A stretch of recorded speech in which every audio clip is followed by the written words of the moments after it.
that Jax was the ringleader. I told y'all, he sat in this interview and he was telling stories about shit that he wasn't even there to witness. So let's break down some of the stuff that I heard in this interview. Let's start with Warren's first phone call, because y'all will remember that Warren said that he was over at Ava's house for that 4th of July party when they all started realizing that Nolan was missing, and he called Miss Christine at 11 o'clock. One of the first things I told Miss Christine Wells in the first phone call that ever occurred with anything to do with Nolan Wells being gone, because I was the first person to call Miss Christine about anything. First phone call, anything to do with Nolan Wells, was me making a phone call to Christine Wells.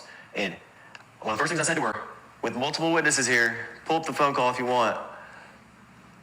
She said, oh, well, Nolan's location is with y'all at, where the house we were at. And I was like, well, no, he left his phone with us. I told her this.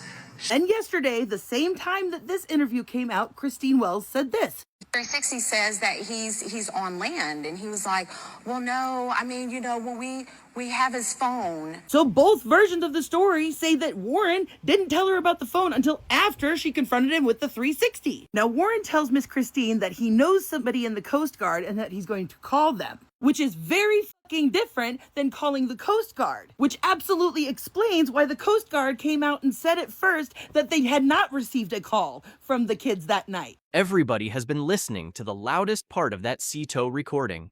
The background voices, the garbled words, the phrases people swear they can hear. Whether somebody says Nolan's name, whether somebody sounds panicked, whether one of those muffled voices changes everything.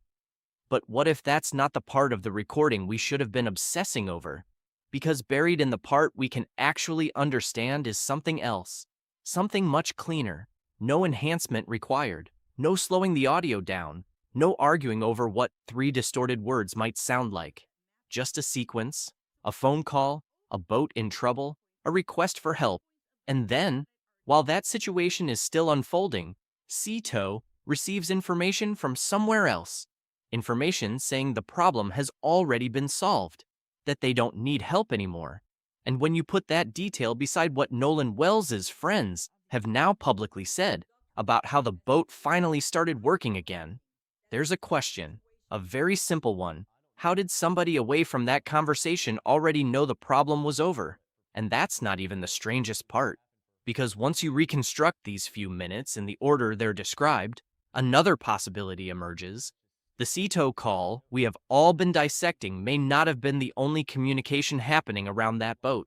And if that's true, who was talking on the other phone? Who were they talking to? And what did that person know?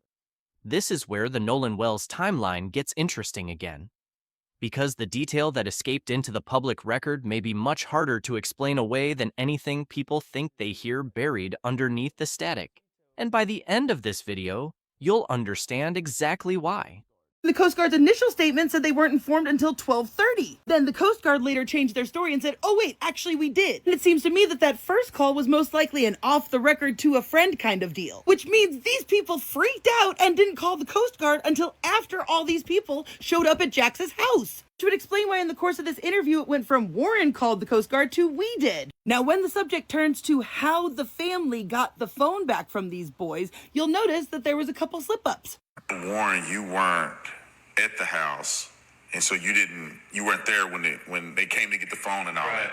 So now remember, Warren just said that he wasn't at the house when the phone was got. And then Morgan talks about getting a phone call from one of the people in Christine Wells' group. And how did they get the phone back? So I got a call from a kid we went to high school with. He called me just asking me questions. He saw people posting on Snapchat, like the picture that was circulating. Except this picture wasn't posted until July 5th. So how could this picture have been circulating on Snapchat that night? But let's continue. And he called and he was asking questions. He was like, where's Nolan? When's the last time y'all seen him? And then he was like, so where are y'all at? And I told him, I said, we're at Jax's house. And then Warren got on the phone, and I don't know. So they come to my house, right? And they kind of Hold on, before we get there. Was it confrontational or was it just just trying to find? It was confrontational already. Wouldn't y'all agree?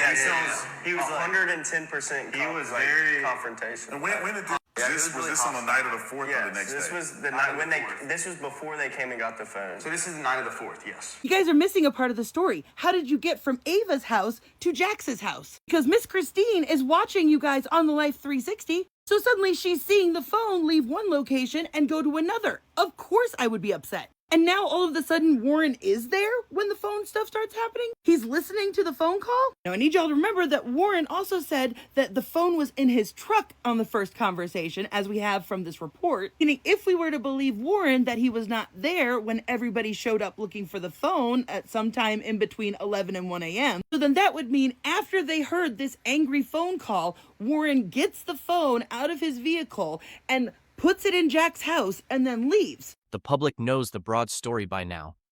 Nolan Wells went to Horn Island on the 4th of July. His friends say that when their boat developed problems, Nolan chose not to leave with them. According to their account, he wanted to remain on the island with a young woman and believed he could get another ride back. Nolan never returned home. His body was found 2 days later. His parents have repeatedly questioned the idea that their son would voluntarily separate from the people he came with, especially without his phone. His friends maintain that he left the phone behind to protect it from the water. And right in the middle of those disputed final hours sits this sea tow call. Not a 911 call. Not initially a Coast Guard distress call. Sea Tow, a private marine towing company. The recording was released by the Mississippi Department of Marine Resources after public record requests. So despite the word leaked being used around this story, the recording itself was officially released. What escaped into public view was the detail inside it. The call was placed at around 4 in the afternoon on July 4th. A young man tells the dispatcher that their bilge pump has stopped working and that the boat is taking on water. The situation sounds urgent. He asks whether somebody can come help. He says there are about 7 people on board. That much is not internet interpretation. It's in the released conversation, and that's what made the recording so explosive when it first surfaced, because people immediately began asking whether Nolan could somehow be heard in the background. But Nolan's friends have maintained that he was not aboard that boat when they headed back toward the mainland. Law enforcement has also said witnesses told investigators Nolan was not on the vessel when it left Horn Island. That's where the online audio detectives went to work. People isolated voices, they boosted frequencies, they uploaded enhanced versions.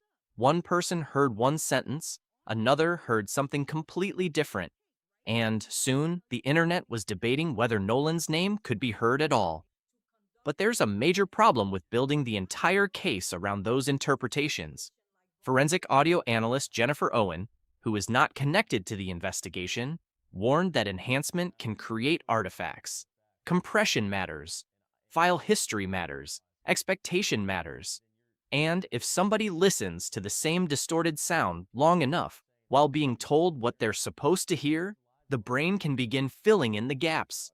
So forget the whispers for a moment. Forget the viral transcript. Forget what somebody thinks they hear under the engine noise, because we don't need any of it for the question we're about to ask. The important part is spoken clearly enough. The dispatcher is dealing with the caller on the troubled boat. Sea Tow is trying to understand the situation. A captain becomes involved, and according to the Associated Press's review of the released recording, that captain tells the dispatcher that a relative of the boat's owner has already reported something important. The people aboard have solved the problem. They don't need help right now. Read that sequence again in your head. The caller is communicating with Sea Tow about an emergency, but someone else, a relative of the boat owner, has separately reached the towing side with an update about the condition of the boat. Problem solved? Help no longer needed. That means information about what was happening on the water had apparently traveled through another communication path, and that would not necessarily be strange. People have multiple phones. Somebody aboard could have called a parent. A relative could have been checking on them. One person could be speaking to Sea Tow while somebody standing next to them was giving updates to someone else. Very normal possibilities. But then came the interview. More than a month after Nolan's death, Jax Patalo, Morgan Seymour, and Warren Hudson appeared with Brandon Tatum and gave a much more detailed public account of what they say happened that day. They talked about Nolan, they talked about leaving the island, they talked about the phone, they talked about the confrontation with Nolan's loved ones later that night, and they talked about Cito. That's where one detail starts to matter. Jax described Wyatt dealing with the towing company. According to the supplied interview transcript, he described Wyatt becoming frustrated with the questions he was being asked. Eventually, the sea-tow conversation ends. Then Jax explains what happened with the boat. The trim began working again. They manually adjusted the motor. Some of the electronics came back. They got the engine to turn over. And ultimately, with help from another boat, they were able to get moving again. People's account of that same interview confirms the broad sequence. Jax said Wyatt eventually hung up with the towing company after becoming frustrated. The group then described getting the troubled vessel working again, with assistance from a second boat that had been towing them. And that's where you have to slow everything down, because there are now two pieces of information. Piece number 1. The later interview describes Wyatt ending the Cito conversation after becoming frustrated, followed by the boat being brought back into working condition. Piece number 2. The actual Cito recording includes the captain saying a relative of the boat owner had already reported that the problem had been solved and assistance was no longer needed.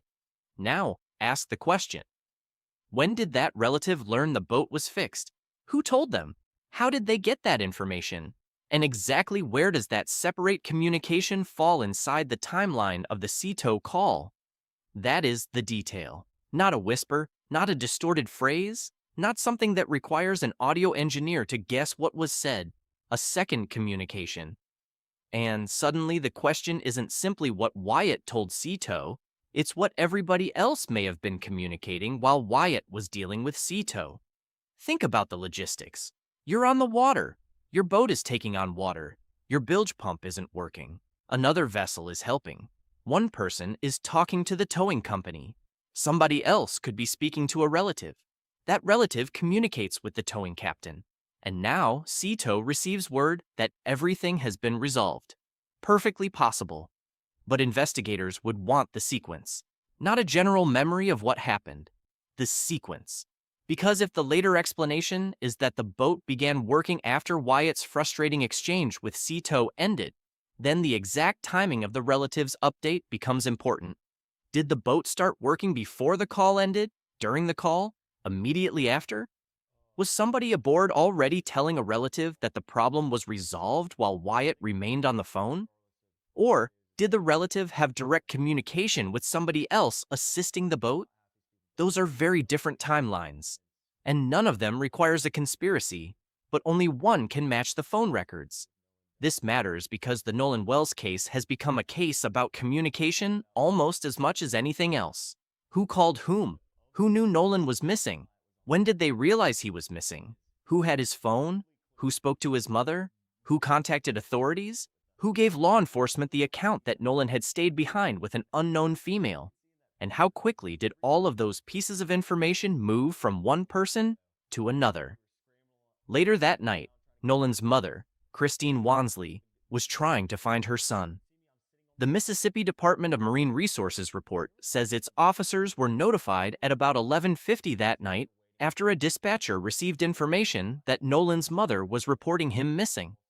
The report says she told dispatch that Nolan had gone to Horn Island with friends, had last been seen around 3 in the afternoon, that his phone was in a friend's truck, and that the friends had returned from the island. She was directed to contact the Jackson County Sheriff's Office, which she did, along with the Coast Guard. That same report contains another detail that has fueled questions ever since. About 90 minutes later, the MDMR communicated with law enforcement about the case. According to the report, a sheriff's lieutenant said deputies had spoken with several friends who had traveled to the island with Nolan. Those friends reportedly told deputies that when they left, Nolan was with an unknown female and chose to remain on Horn Island. Based on that information, The lieutenant reportedly did not believe there was a water-related emergency at that point and thought Nolan may have gotten onto another boat but was unable to contact his family because he didn't have his phone. Again, communication? Who gave that account? What exactly did they know when they gave it? And how did that information travel? That is why the CETO detail fits into something much larger. Not because the CETO call proves what happened to Nolan, it doesn't, but because it gives us something concrete that investigators can reconstruct. A caller, a dispatcher, a towing captain, a relative of the boat owner, and potentially another person relaying information between them. That creates a chain, and chains leave records, call logs, timestamps, durations, texts, potentially location information, potentially multiple phones communicating within minutes of each other. This is where the phone issue becomes impossible to ignore. Nolan's own phone was not with him when he disappeared. His family later retrieved it from a friend on the mainland, and as of mid-August, people reported that the phone still had not undergone the planned joint forensic examination because Nolan's family and the district attorney's office were disputing the logistics of how that review should occur. The family says it wants a joint process involving official and outside experts. That means one of the most obvious digital witnesses to Nolan's final day remains part of an unresolved evidence dispute. But Nolan's phone is only one device. The CETO sequence raises a broader question. What do the other phones show?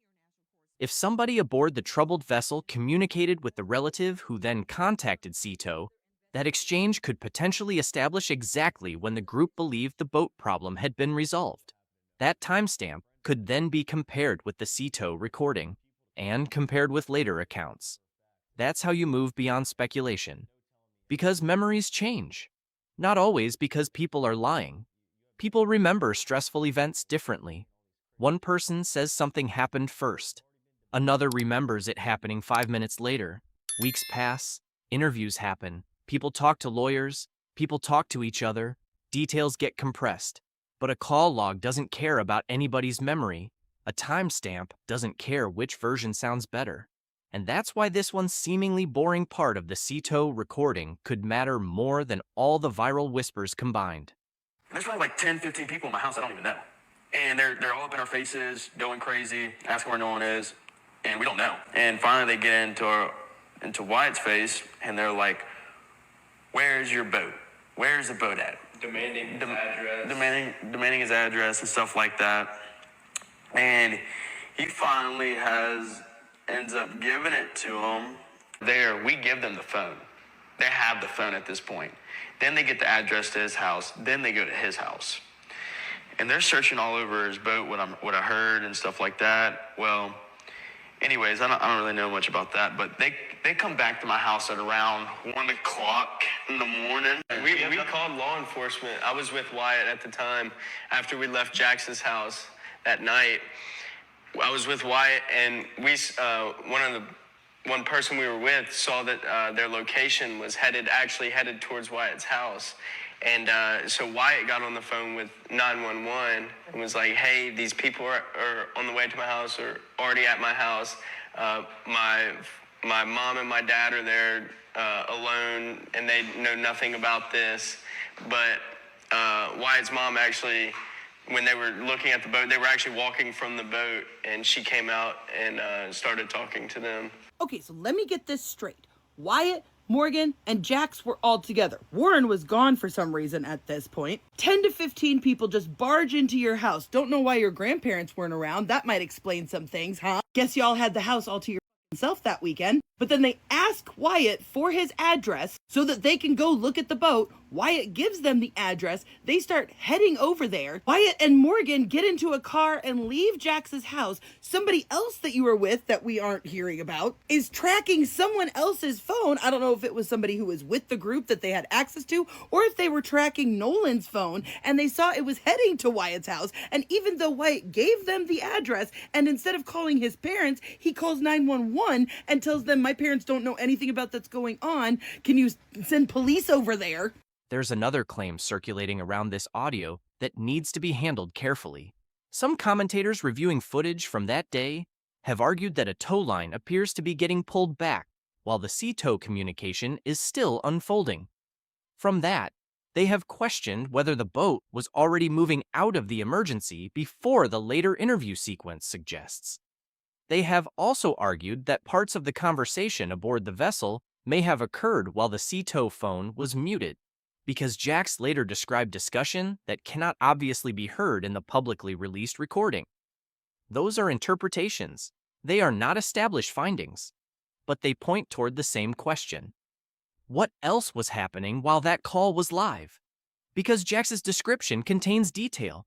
Sito asking questions, Wyatt becoming frustrated, the conversation ending, the trim working, electronics coming back, the motor turning over, the other boat assisting, the vessel eventually getting on plane, allowing water to clear.